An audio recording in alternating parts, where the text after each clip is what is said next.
Howdy, howdy, everybody. Welcome to another Under the Radar Netrunner experience. I'm Tim. This is the second round, game one, of the Bearded Dragons December kit tournament. So we're running a little bit behind here. I know that store championship season is coming up, and people are getting ready for that, but we'll just kind of jump right into it. So, Wayland Grendel Factory is being played on the right. That is Dan P, and on the left is Noise, and that's being played by Rob D. So, we are going to see Jackson Howard and an install from Grendel with the Data Sucker coming in, Nerve Agent coming in. Nerve Agent's going to click for 2 cards. We're going to see a Scorched Earth and some points. Turn's going to pass. So, Data Sucker milled a card. Nerve Agent milled a card. We're going to see, I mean, it's a traditional tempo of Noise. Some people play, you mill a couple cards, and then, you know, like, play a virus, play a virus, play a virus, run archives. Play a virus, run archives. You're just trying to, instead of getting R&D accesses, you're essentially making up for them by just running archives and getting in for free. Some of the other strategies that you see, I'll discuss after, because we're going to see Power Shutdown. I think here comes the combo. Flips his whole deck. Plays Accelerated Diagnostics, C-Source, and Scorched. And if I'm counting correctly, I think Rob has 3 cards in hand, so that should be game. He's got 1 credit. So yeah, that's going to be it. Well, that's a short game. He shuffles his deck for him, he flips them over, plays all 3, C-Source, Scorch, Scorch. And that's going to be the game. Wow, that was a fast one. That tends to be the case. You never know what you're going to see. I mean, Wayland opens up with no ice. You know, Rob did what you do. You play that Nerve Agent, you get to mill the card, you run, you see a couple cards. Saw some accesses, saw the Scorched. Things really weren't looking good. Yeah, I mean, on to game 2. Alright, welcome back. This is game 2 of that second match in the second round. Again, I'm Tim. That's Dan P on the right and Robert D on the left. So on the left, Rob is going to be playing Replicating Perfection for Jinteki, and on the right, Dan is playing Noise. So what we were kind of talking about in the last game, Noise strategies, with the dropping viruses and running archives. One of the new cards that's gotten released for Noise, players absolutely love the Hades Fragment. Now, Bob, I'm going to tell you because And it's a thing. I just want to make sure you know that there's a Hades shard. no priority. Or there's priority. There's no time. There's no Jackson Howard response. There's no I'm going to res ice. I milled a ton of cards into archives. I'm going to play this thing out. I'm immediately going to trash it, and I'm going to see everything, and it is going to cause a nightmare for a lot of players. So we're going to see how Dan's deck does. Everybody kind of plays Noise a little bit differently. The general theme now is, I mean, you're running Cash, maybe you're running Jezerad, you're running Cyber Feeders, maybe you're running Grimoires, lots of different viruses. You might be running, like actually making runs, you might not be, so we're going to kind of see what happens here. Replicating Perfection, as I recall, Rob's build was a little bit different from traditional builds. But again, the main idea is just slow the tempo down, win that race, make things super taxing. And for anybody who's watched a bunch of games or listened to the Team Covenant guys, I think they said it best themselves. It just makes the game drag, and you really do feel like you're trudging through mud. And that's the idea. You play Replicating Perfection, you just make your opponent kind of drag through it. So Dan electing to take a mulligan. Noise is one of those decks where you really want to start by having a bunch of the pieces in your starting hand, such as the Wild Sides to draw through, the Pawn Shops to kick things away. Noise has a very interesting economic engine. So we see Dan going for immediately this horizontal play. So we're going to see HQ wide open. We're going to ice up R&D. We install the Sundew and a blank card. We're going to res the Sundew. Not a fan of this play, just because with a Central already open, you're essentially saying just burn 2 actions and 2 money. And it can be effective, but the last thing you want to do is say, here's my economy, and it's gone. So Dan runs HQ, runs and trashes the Sundew, plays out a wild side, gains a credit. Yep. First click. Okay. click. All right. Good. credits. So he was at 4. I missed something there. These guys are both from Jupiter, so they're playing incredibly fast. They actually pretty much beat the first game before we even got the camera on. So definitely playing a horizontal game with money. Looking at, I mean, pretty standard cards. Pack campaign, not one that's in like the main structure, but in terms of getting money, it's pretty good there. So neglecting the hand, not worried about it. Let's ice up archives, knowing that Noise is going to be dropping stuff. Dan electing to play daily casts as his economic engine. And I actually think that we drew instead. I think the wild side got discarded on Dan's side. I couldn't quite see where he was playing stuff. Yes, it definitely got discarded. So Dan's first action, we're going to draw. Just taking advantage of that really early presence, really trying to gain the credits. Obviously not worried if Jinteki's going to install a card in an agenda, even one piece of ice. Unless he's playing a wacky form of Jinteki I've never heard of, there are very few 3-for-2s that are worth scoring. I think there's maybe 1 or 2. I think Brain Trust is a 3-for-2. Phyletic Entanglement's a 3-for-2. And neither one of those is probably getting scored in this deck. So we're going to install in advance. Definitely got an upgrade, maybe a Caprice, maybe an Ash. Pretty typical. I'm going to gain the money. We're going to run HQ. Second action, we're going to go run that remote, or we're going to run and trash that campaign, then we're going to run and trash the money. Last action, we are going to gain a credit. So just trying to keep Jinteki not in the money. See, if he goes to score this, maybe we can exploit the hand and pull some points. Maybe we can exploit the deck. If he wastes his turn to pick up those 3 credits, goes down to 5 credits. It's going to be missing. He's just going to be not in a great economic situation to get himself set up to continue to protect his centrals. And Noise definitely needs help. It's going to, really just any kind of help that Noise can get to get free access and get points early, because it can take Noise a while to really get his engine going, to really get the cards that he needs. So we're going to install on another server. Gorman Drip. So every time the corporation spends just a naked click to gain a credit or draw a card, he puts a counter on it, and he can spend a click and trash the Gorman counter to gain a credit for every card on it. So great play to get rid of the economy. So now he actually does have to click for credits and click to draw cards. So then playing out the Gorman Drip as opposed to doing it in the other order where it wouldn't have been anywhere near as effective. He baited it out. He set it up. Great play there. Triple that score it. Can you say? So Rob electing to just go ahead and score the NAPD contract, probably not something that needed to be. Not a bad play, he got it out there. Second click. It wasn't necessarily something he had to do, but definitely could do it as he's got another one in hand and a Fetal. Couldn't really see any of the other cards. With my last click, I'll play another one. Dan going ahead and getting the pawn shop and the wild side out, so he set up pretty early. He's kind of not looking great economically. I think maybe Rob just tries to sit here and go for it. That's what I would be doing. Install, advance, gain a credit, just really try to push this game out before Noise can really start to recover and come back. He's got, with Wildside being out, he's only got 3 actions. One of them's got to be to run in your centrals. You can just pretty much let him in if you want to. I mean, he's running your hand for free anyway.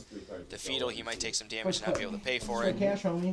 If he tries to get over there, you just spend a couple credits, flip that piece of ice, and go at it from there. So we're going to see a couple free drops, get the Cyber Feeders out early. Installs a Lamprey, so when he runs his hand, he's going to bankrupt him. So that's looking pretty interesting. So now we definitely want to see the hand get iced up. If he's going to run the hand, you're going to lose a credit. He is going to get a Data Sucker counter, and you're going to be real sad. So going ahead and trying to score this out might be the play to do, because if we go down to no money, might not be the end of the world, but I think a better play is getting that piece of ice. And I'm not entirely sure what just happened. Okay, we're scoring. Sorry, I thought it was somebody had passed and was going to dance turn. So, yep, we're going to score with the agenda. We're going to go down to 2 money. We have opened ourselves wide up for Noise to make a couple runs on our hand, pick up some counters, put us bankrupt. So it could be really tough here. This is an interesting build from Dan. I was inspired a little bit by some of the cards that he played and tried to play them out. So running R&D, trashing encryption protocol. So definitely a replicating perfection deck that's really trying to play the horizontal game, get the economy out. and then leave it from there. So he's going to access, he's going to take the 2 net damage as we pull the Fetal from the hand. You lose He loses a money, Data Sucker counter, paid the 2, so he's going to steal it. He's going to take 2 net damage. And we're going to lose Crypsis, which is big. Plascrete, probably not a big deal. But the Crypsis, pretty big deal for Noise, as he tends to be the only breaker that he runs, and either going to clone ship, recur it, or dig for another one. At this point, not a super big deal, given that we can just keep them broke by saying, you don't get any money. And there you go. I mean, Celebrity Gift is pretty much out of the running here for the next couple turns. We got to kind of install and try to gain some credits, maybe. He goes to run our hand, try to flip over maybe one of our assets so he can't lose it, so he's got to at least spend his money to go trash it. Got another Fetal in there. It's like a Kamenu, Celebrity Gift, and an Eli. Oh, you had 5 mana, but you had 4. You can install, gain a couple credits, force some runs in your hand. Purging virus. That's kind of fun. What's that? Yep. Oh, that's right. You don't choose that. You just Really not entirely sure what was done let's sell on him. Rob's side, as now it's Dan's taking over. I think he just drew a couple cards Your there. action is install. So Wild Side goes off, plays another one, mills a card. Unreal. I was gonna say. Alright. Second Like click. there's literally Potentially be looking to check archives like soon. based on my starting hand, Um, there was no way you could have won that game, and you Just taking a pulled look at a card here. I think it's Daily Business Show. Card's really, really good. like As 2 I'm in sure a most row. people who are watching this are well aware of. Yeah, that's Card fine. is 'Cause, like, the insanely accounts good. effort didn't matter. I Last was click on okay archives. with getting Gonna run accounts effort, archives. so See if we get any income, points here. So let's see what we Forward, get. Hey 2 now. off of a Nisei. Come And that on seems now, to be don't it. you hate? So not too bad. Seeing points is always good. It's really unfortunate when you whiff that out. Definitely didn't want to whiff. I'm gonna gain 3 credits. What's that? Not a fan of this play. I think gaining 3 money isn't the right call. You're asking for Before the thing triggers. some runs on your hand here just to keep you broke, because it's allowing him free accesses pretty much into anywhere. So you got to get a piece of ice down first, Yeah, but yeah, it is. Second You don't click, care. right hand. and then gain a couple credits. Yes, he might run your hand after that, and you still can't do anything about it, but you want to be able to then say, Third click. gain 3 credits, Are you doing this now? I can flip the Eli that's in front of my hand, I can at least make it so that you can't keep coming through, and then from there try to stabilize. Or Fourth click right hand. waste a whole turn purging. Yeah, you can honestly say you can only forfeit it once. Alright. Mandatory. Which, to be completely honest, may have been what Rob did on the turn beforehand. It would explain why his turn appeared to do nothing, and I forgot that Lamprey does destroy when the corporation purges. Clear virus counter. Advance this to 3. What's that? You got out to a really early lead, the corporation, but Dan has really turned this around pretty quickly. I drew a card. Oh, and there's an NAPD contract just sitting in a server. Oh my goodness. Like I was saying, just like that, this game has gotten absolutely out of hand. Rob went up 4-0 pretty quick. Noise just turned it around. Pulled an agenda out of hand, ran archives through the milling and pulled it out. Found one just laying on the table as he went to just kind of clear the servers out with all the money that he'd acquired. And you, sir, may now proceed. And another purge, I believe, is what just happened. Some Because guy. Lamprey disappeared. Tim, So I think we're looking at the number of another times I've purge. Lampreyed him down to 0 cannot be understated.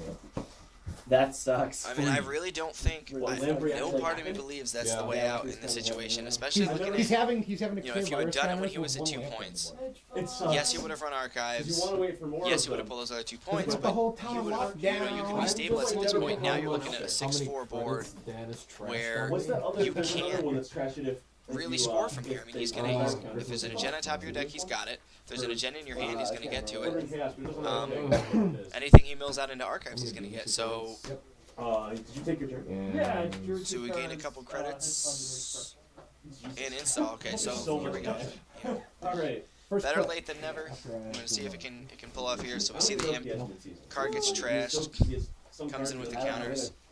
Second action. I assumed he did, but We are going to. Alright, so the first thing I'm gonna do is put money on Davy Jones. We're gonna run. I believe we're running RD.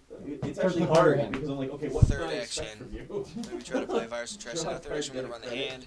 But you Trash don't out that celebrity gift, so we can't really get ourselves back in the money. It's really just another great pull.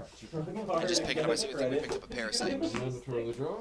So Rose gonna draw. I think the call, unless you get another celebrity gift, is just self-modifying click for those credits. You you're in desperate need of credits. You don't need to worry about installing anything. You just need money. I'm gonna gain 3 We need to make sure he's not getting in anywhere. All set? Make sure he can't pull anything off. I mean, that's a tough thing with noise. Is right now, if he can't get to R&D, you can run your hand and get you spend your credits there. So if you got a gen in your hand, you're in trouble. You can run your deck. If you flip the stuff in front of your deck, he's guaranteed to get into archives. He can just continue to play viruses and mill you out. It's really disruptive. I think the quality of noise is definitely there. The viability of noise is definitely there. Dash. The consistency Libri. is close. Noise is one of those runners where Second click. Straight cash, homie. he does play into the luck of Netrunner. He's either going to swing, and he's going to swing full Third bore, and click. he's just going to land everything, and it's going to be a great game, and he's going to mill your Jacksons, he's going to mill your economy, he's going to mill your agendas, and he's going to win. Or he's going to hit games where you set up pretty early, he didn't set up, and the cards he's milling are just dead cards, and you're going to hit all your Jacksons, you're going to put everything back in. I think that piloting and knowing the mulligans is a big part of playing noise. The more I play noise, the more I realize I shouldn't have kept that hand. I should have kept this hand. I should have made this decision. You know, being able to run here, being able to not run there. And one of the weaknesses I have when I play noise is people pretty much saying, "I'm gonna make you come Oh, you got run. money now. I'm gonna make you try and have to dig for something that's gonna get you in." And for some players, they make it happen. They're a better noise player than me, they're a better noise pilot than me, and they just go for it, and replicating perfection is one of the big weaknesses I have. So, we see an install in advance in a remote server. I want to believe that it actually is points. I think that Rob's sitting here looking at it going, well, I could probably pull this one off. Second action, let's draw. He's got to run he's got to run a central first. Really funny about He that. didn't run a central. Although I'm not entirely sure it was going to matter. He still had 3 actions, so he could have run and bounced off something. But yeah, Rob thought just, I got to go for this. It's one of the only agendas I got. I'm not too worried about archives. The Yeah, game's on the honestly, line. I think you just And jumped the gun on the Dan second goes, one. well, here's If you would've Crypsis. He's going to waited a break little just longer, about everything. I got your answer, and I'm going to take it. It's gonna be a race between Noise know your construction cards for fast Dan and is pretty standard, you but just definitely jumped different. at Like, you that didn't see a point, whole lot of you didn't roll parasites. dice. You didn't see a whole And lot as of soon the as cool Jeffrey chips. jumped down your throat, you had no money, I was able to just go. I mean, he could have drawn into them and just not needed them, but he definitely just went for, I'm going to go full tilt, I'm going to play as many You have, viruses as I like, can, $5 I'm going to there, make sure I get $20 my wild side and my there. ball Almost check, like just try to mill you out really as quickly as I possibly can, and just put the points in there, and against, you know, replicating perfection can be Yeah, tough, just some feel decks more play like only 9 or 10 conservative. agendas, so it's I really hard to hit really, them. unless I have a ton of money, And it was an interesting replicating perfection build. I'm really not gonna put Getting the encryption protocol, spending your splash on something players aren't expecting you to do. This is a pretty So, low-key you just tournament. need It's go- nice to you kind were of doing it right experiment at first. You and were do whatever. putting So it seeing down, Grendel, you seeing were a vamping it. weird, You go like $10, couple noise decks, like, seeing you a can't weird just go replicating punching perfection. everything. It was a good As tournament. soon as you go below like So Dan's with that. Dan's gonna push into the finals, and up next, we hope you guys stay tuned. We're gonna post the finals of this Once you go 6, I'm tournament. not worried about Sue. That's a lot of stuff that. Once you're